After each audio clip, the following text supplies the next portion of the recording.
Olá, eu sou o professor Megaron e na aula de hoje nós vamos falar sobre análise combinatória. Mas antes, curte, comenta, compartilha, se inscreva no canal e ative o sininho. A plataforma EADelia Cursos Online te ajuda a conseguir o primeiro emprego e aumentar a sua renda. Vamos para a vinheta.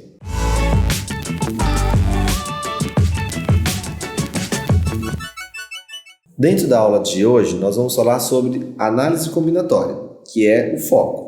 Só que dentro da análise combinatória, a gente vai quebrar essa aula em arranjos, combinações e permutações. São tipos de análise combinatória.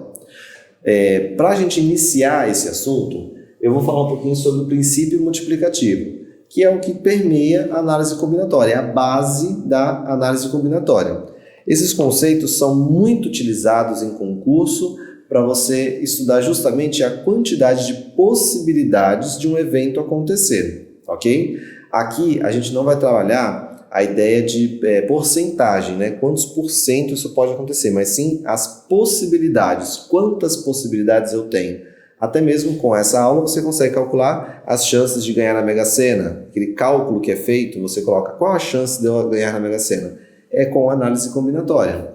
Quantas formas eu posso encaixar duas peças com dois segredos? Aqui a gente vai estudar com análise combinatória. Ao lançar um dado, quantas chances eu tenho de que caia um número par? Também análise combinatória. Eu separei o primeiro exercício para a gente treinar o princípio multiplicativo. De quantas maneiras posso combinar 3 pares de tênis e 5 pares de meias para ir a uma festa? Quando você vai calcular a análise, fazer o cálculo do princípio multiplicativo, o principal é você imaginar o seguinte: quantas casas eu tenho? Aqui eu tenho uma casa para pares de tênis e uma casa para meia, certo? E aí você só vai pensar agora se existe a necessidade de repetição ou se você usar um item você consegue usar ele de novo depois. Se eu vou calçar um par de tênis, eu ainda sobra os outros 2, mas eu não vou utilizar os outros 2. Então, para eu utilizar o tênis, eu tenho 3 opções. Ponto. Agora os pares de meia. Quando eu calço um par de meia, eu não vou colocar outro par de meia, somente um. Então eu tenho 5 opções. Ok? Como eu tenho 3 opções de pares de tênis e 5 opções de pares de meia, eu tenho um total de 15 combinações.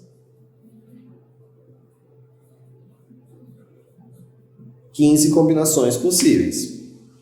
Existe um outro tipo de cálculo que chama um diagrama de árvore. Ele é bem bacana, bonito de se ver, no entanto, ele não é nada prático, nem um pouco prático, principalmente se você for fazer uma avaliação, uma prova, porque ele demanda muito tempo. Em concurso, Enem, seria uma péssima escolha para você usar para resolver esse problema. No entanto, ele é muito bacana de se montar. Então, vamos montar aqui a ideia. Eu tenho 3 pares de tênis, não é isso? 3 pares de tênis. E eu tenho 5 pares de meia.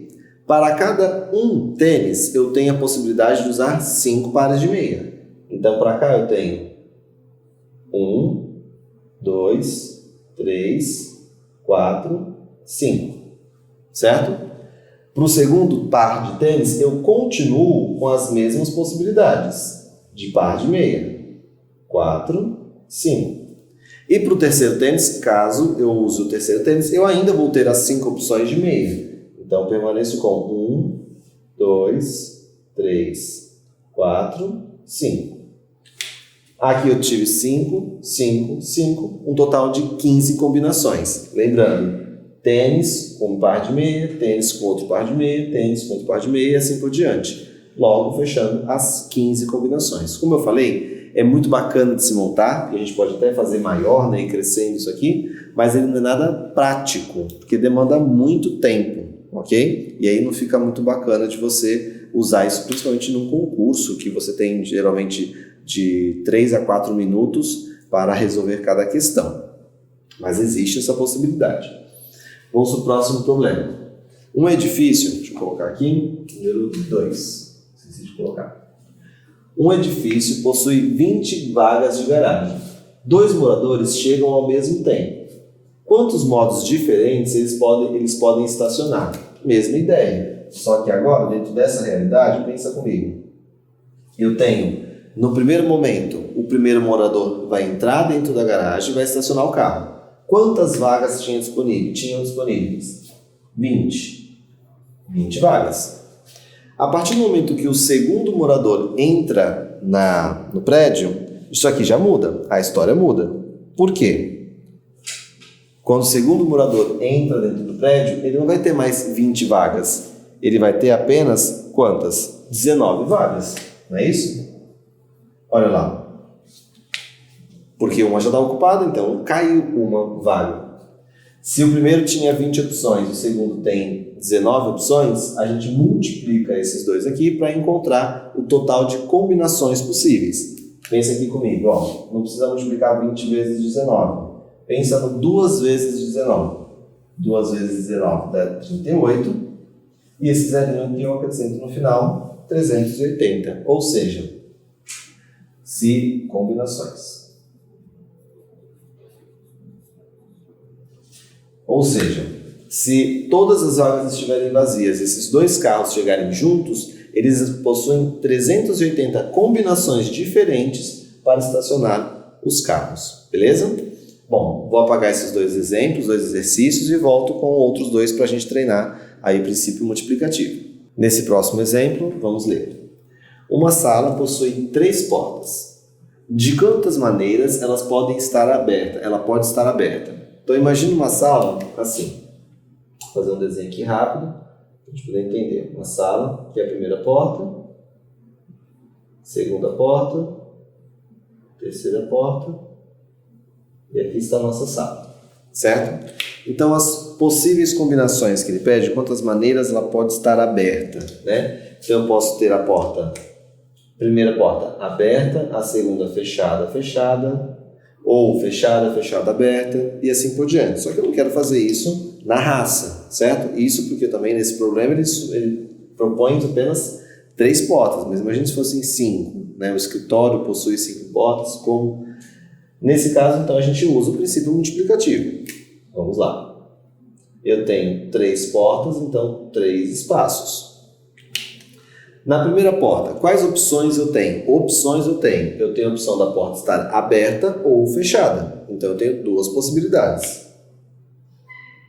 A primeira possibilidade influencia na segunda? Não, porque a primeira porta pode estar aberta e a segunda fechada, ou vice-versa, a primeira fechada e a segunda aberta. Então, para a segunda porta, eu vou ter 2 possibilidades também. A terceira porta, ela é influenciada pela segunda e pela primeira? Também não, porque as 2 primeiras podem estar fechadas e ela aberta, ou ao contrário. Então, eu também tenho 3 possibilidades. Bom, seguindo aqui o nosso raciocínio, princípio multiplicativo, eu faço 2 vezes 2 vezes 2, 8. Então, eu tenho 8 possibilidades da minha sala estar aberta. Só que, muito cuidado. Dentro dessas 8 possibilidades, existe uma que eu não quero, que é essa possibilidade aqui, ó. Fechada, certo? É a única possibilidade que eu não posso aceitar, porque ele pede que ela pode estar aberta. Opa, deixa eu arrumar aqui, ó, perdão. Aberta. Pronto, agora sim. Que ela está aberta. E nessa possibilidade, nesse cenário, ela está com as 3 portas fechadas. Então, como que eu vou corrigir isso? Eu tenho 8 possibilidades ao todo, menos essa possibilidade aqui que não pode acontecer. Então, eu fico com 7 possibilidades da minha porta estar aberta. Fechou?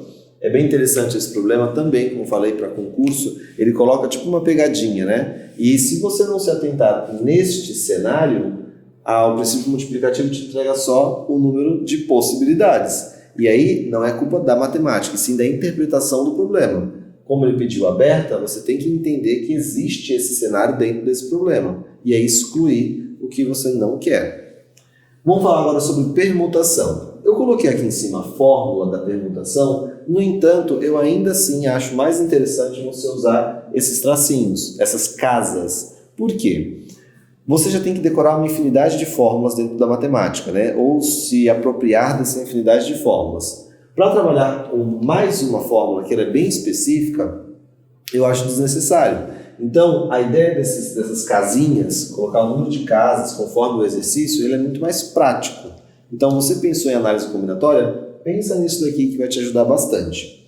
Dentro desse daqui, de permutação, olha como vai ficar esse problema. De quantos modos 5 livros podem ser organizados em uma prateleira? Então, imagina lá que eu tenho uma prateleira, certo? E aí eu vou encaixar esses livros lá dentro. Eu tenho o livro A, B, C, D e E. Fechou aqui. Primeira pergunta que você tem que fazer é se eu trocar 2 livros de lugar, ele vai ser uma combinação diferente ou vai permanecer igual? Vamos lá, então eu vou pegar agora, vou trocar o livro A e o livro E de lugar. E, B, C, D e A. Isso tornou outra combinação? Ficou diferente da primeira? Quando eu tirar uma foto, por exemplo, são fotos diferentes? Sim, é uma outra combinação. Nesses casos, você vai usar a casinha.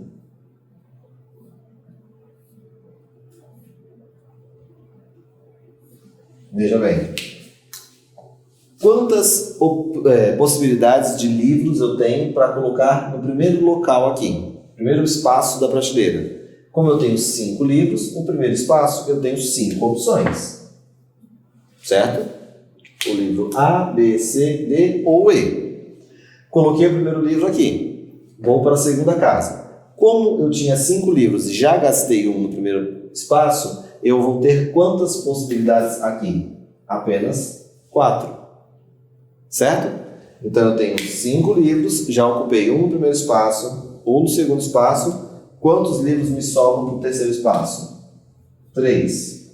Sucessivamente 2 e o último vai ficar aqui. Certo?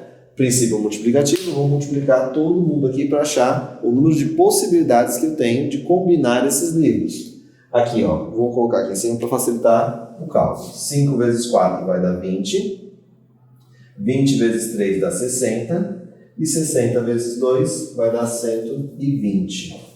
Ou seja, eu tenho 120 possibilidades de combinar os meus livros de formas diferentes. Lembre-se, de formas diferentes. E essa parte que eu falei, quando eu troco o livro, seria mais ou menos como se eu tivesse 2 livros iguais. Quando eu troco A com A, imagina que eu tivesse 2 livros iguais aqui. Né? Imagina que eu tivesse 2 livros iguais. Quando eu troco o livro A com o livro A, na verdade eu estou fazendo a mesma combinação. Nesses casos a gente vai usar um outro tipo de cálculo, tá bom? Vamos para o exemplo 2 também ainda de permutação.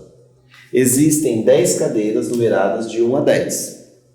De quantas formas 2 pessoas podem sentar? Então já pensa que são 2 casas que eu tenho. Devendo haver ao menos uma cadeira entre elas, sempre respeitando aí o distanciamento de uma cadeira. Então, vamos colocar aqui as 2 casas, certo? E interpretar o nosso problema. Veja bem, não é só você colocar as casinhas e sair largando o número lá dentro. Você tem que interpretar o seu problema. Eu tenho 10 cadeiras. Show! 2 pessoas, 2 casinhas.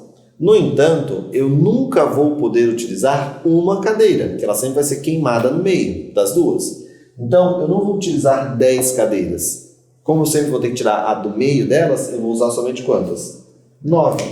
Então, a primeira pessoa, ela vai ter 9 opções de cadeiras para sentar, tirando já essa que tem que respeitar o distanciamento. E a segunda vai ter apenas 8 opções. Beleza? Sempre queimando essa uma que estaria no meio delas 2. Gerando um total, deixa eu colocar aqui de vermelho,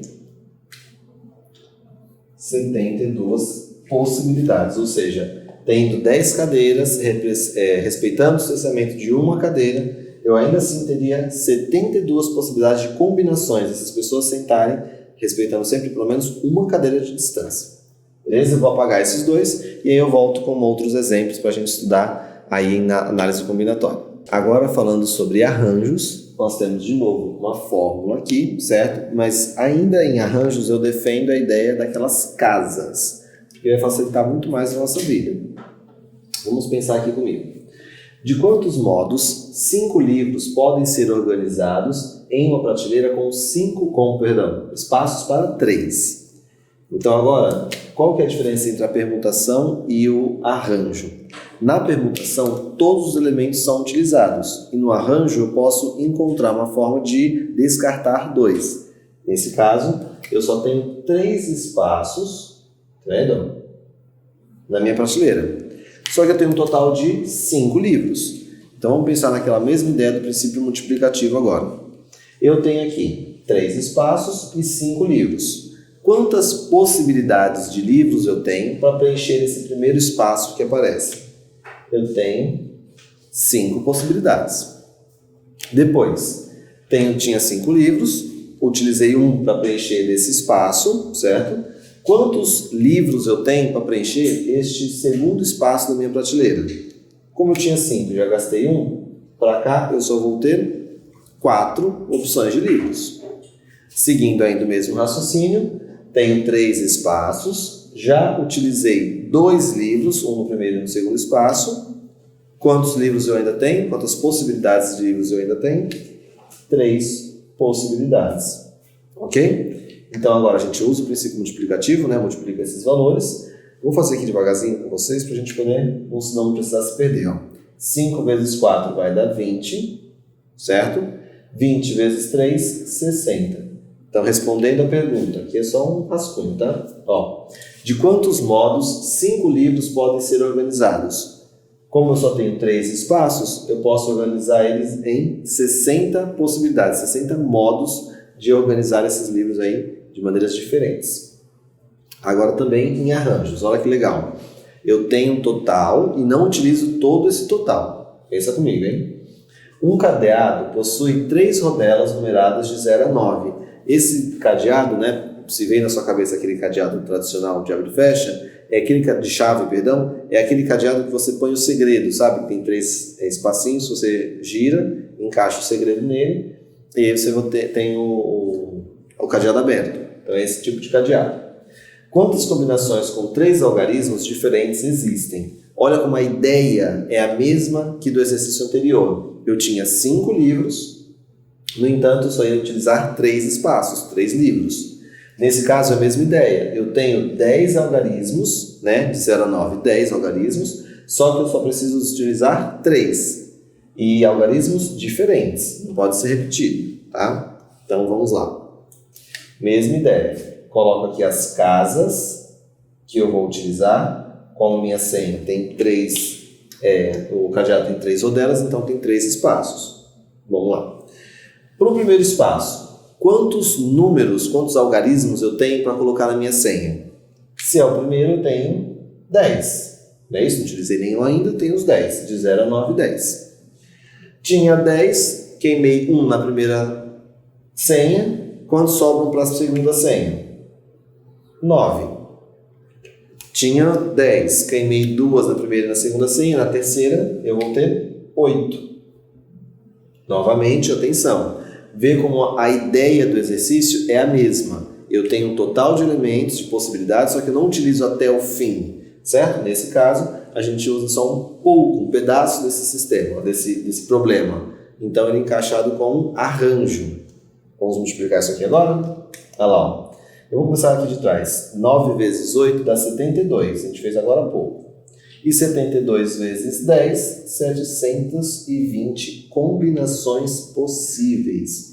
Então, aquela história de você ir tentando até achar a resposta, né? Imagina, se você tem um cadeado assim, vai tentando até encontrar a senha correta.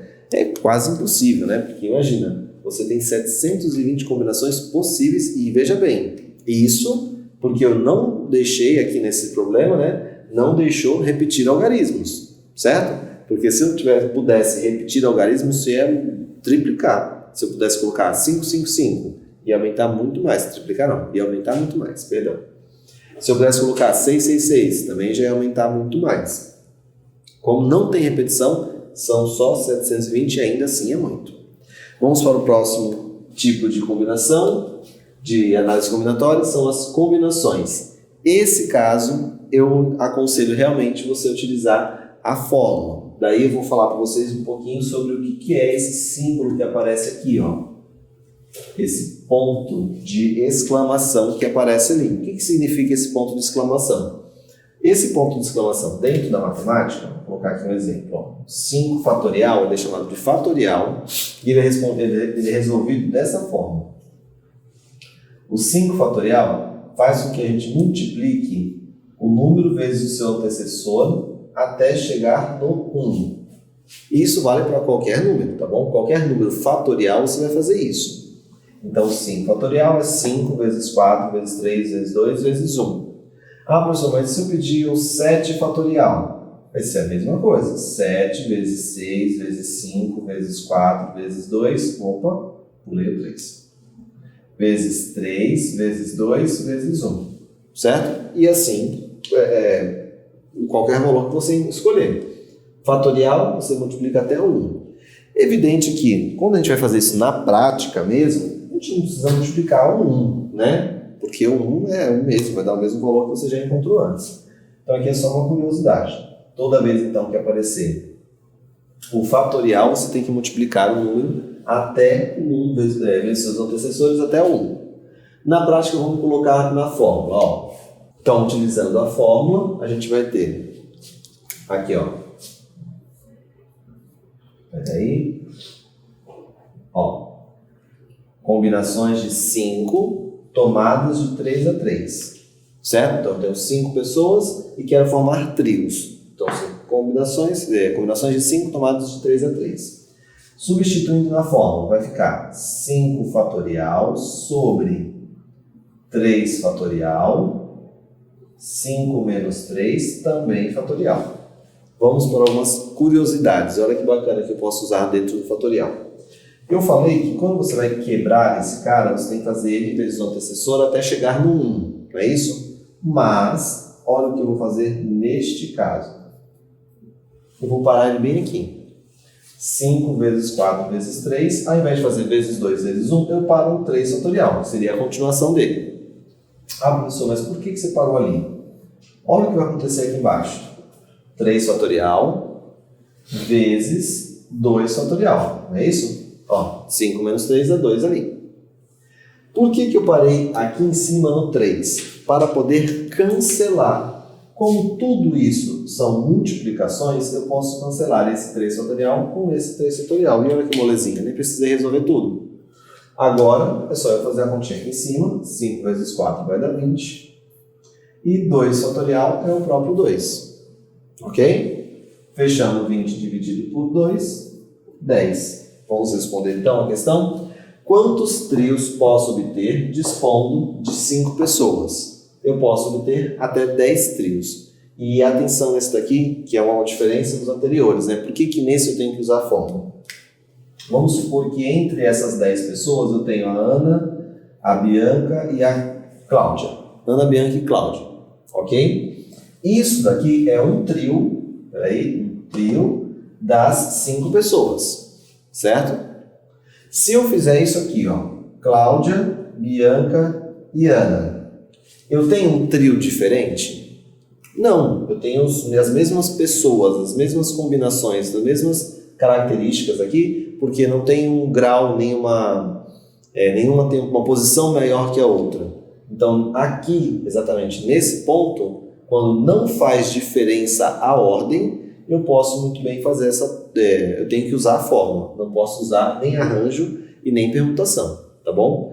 Toda vez que isso acontecer, eu trocar a ordem e continuar com a mesma coisa, a mesma imagem, ou a mesma... igual eu falei aqui do livro, né? Eu tinha dado o exemplo do livro.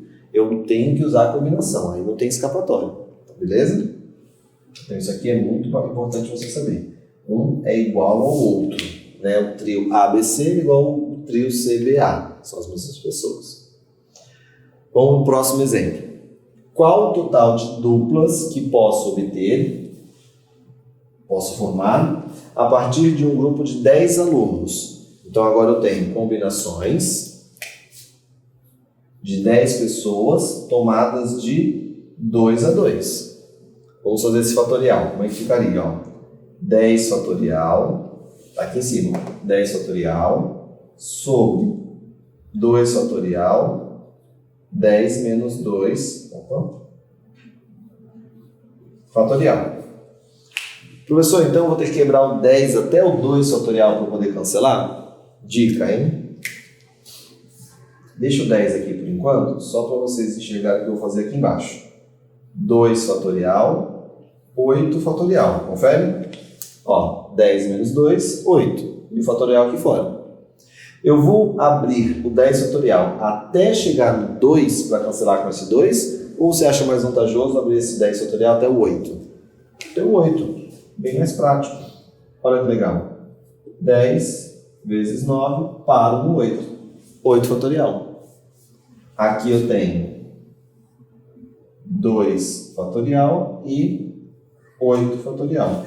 Como eu falei para vocês aqui em cima, ó, quando eu tenho o mesmo fatorial em cima e embaixo, eu posso cancelar os dois. E aí eu mato boa parte da minha conta. Daria realmente problema, eu já acabei ali.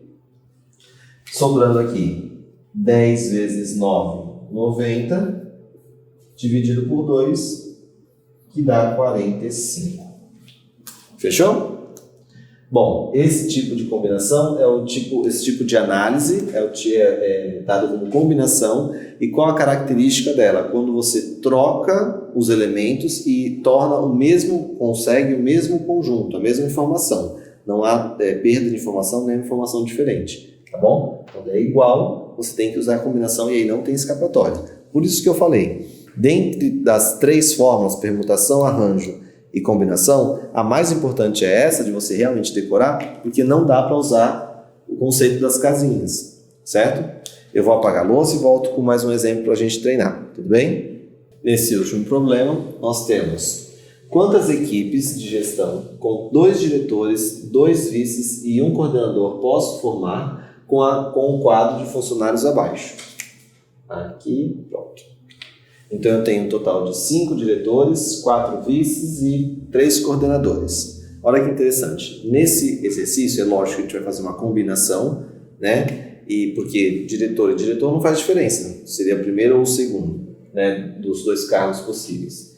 Então, a gente vai fazer uma combinação de aqui é diretor primeiro. Aí, nós temos no nosso quadro possibilidade do diretor 1, diretor 2, depois vice 1 e vice 2 e por último só um coordenador. Dentro de cada quadro, né, cada setor, eu vou ter uma combinação possível. Então nesse daqui eu vou ter combinações de quantos diretores? 5 diretores tomados de 2 em 2. Dentro desse quadro eu vou ter combinações de 4 vices tomados também de 2 em 2. E por último, combinações de 3 coordenadores tomados de 1 a 1. Beleza? Montando cada uma delas, eu vou fazer separado aqui do lado para não ficar muito apertado as contas. A primeira combinação vai ficar combinação de 5 tomados de 2 a 2. Usando a fórmula 5 fatorial sobre 2 fatorial, 5 menos 2 fatorial. Ok? Aqui eu sei que vai dar 3, não é isso? 3 fatorial. Então eu já vou abrir o 5 lá em cima até o 3. Ó. 5 vezes 4 vezes 3 fatorial sobre 2 fatorial, 3 fatorial. Posso cancelar esse 3 com esse? Posso, porque os dois têm a mesma quantidade, o mesmo tamanho, né? E está tudo multiplicando. Posso dividir esse 4 por 2? Também posso, porque 2 fatorial é 2 vezes 1. Então, 4 dividido por 2 dá 2. Olha o que vai acontecer. 5 vezes 2, que vai dar 10. Então, eu posso montar aqui 10 possibilidades só com os diretores, não é isso? Exatamente. Vamos para o próximo. Combinações de 4 tomados de 2 a 2. Combinações de 4 tomados de 2 a 2. Aqui tem 4 fatorial sobre 2 fatorial, 4 menos 2, fatorial. Como eu sei que aqui vai dar 2 e aqui também vai dar 2, eu já vou abrir esse meu 4 fatorial até o 2. Ó. E isso eu vou repetir aqui embaixo. Não dá para cancelar os dois. Eu escolho um dos dois, cancelo aqui, pronto, esse já foi. De novo, 4 dividido por 2 vai dar 2, sim? E 2 vezes 3, 6. Beleza? Quais são, então, as possibilidades de equipes que eu posso montar somente com o número de vices aqui? Eu sou um total de 6 vice-diretores. Pronto. E por último aqui eu tenho os coordenadores. São 3 coordenadores tomados de 1 a 1. Quando eu tenho tomados de 1 a 1, a própria resposta já é o número de coordenadores que aparece. Então, se são 3, a resposta vai ser 3. Mas a gente vai fazer o cálculo só para vocês entenderem essa resposta. Então, eu tenho equipes de 3 tomados de 1 a 1. Só uma vaga. 3 fatorial sobre 1 fatorial, 3 menos 1 fatorial. Beleza? Aqui eu já sei que vai dar 2, né? 3 menos 1 é 2. Então, eu já vou abrir o meu 3 fatorial até o 2. Olha lá. 1 fatorial está aqui, 2 fatorial aqui. Cancelo 2 fatorial com 2 fatorial, 3 sobre 1 é 3, como a gente já tinha imaginado, beleza? Feito isso, agora eu tenho as combinações de diretores, vice e coordenadores. Então, nas minhas combinações, 10 equipes, 10 possibilidades de equipes para diretor, 6 possibilidades de equipe para vice e 3 possibilidades de equipe para coordenador. Multiplicando isso aqui, eu tenho 3 vezes 6, 18. 18 vezes 10, 180.